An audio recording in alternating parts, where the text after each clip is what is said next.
starting my Seven Wonders World Tour. No guide, no plan. Dead serious, I ain't capping.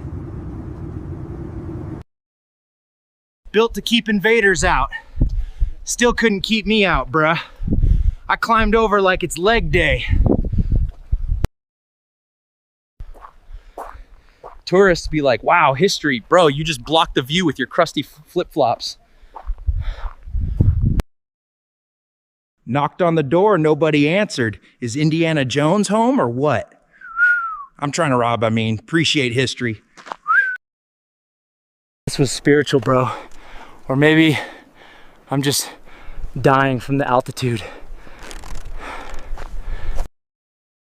He forgives, but not my search history. I'm cooked.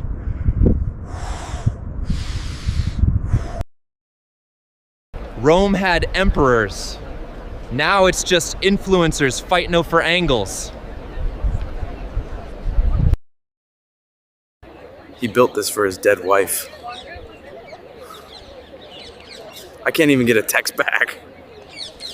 I saw the 7 wonders. Now I'm just wondering how I'm not the 8th. Be for real. What y'all think? Drop it in the comments.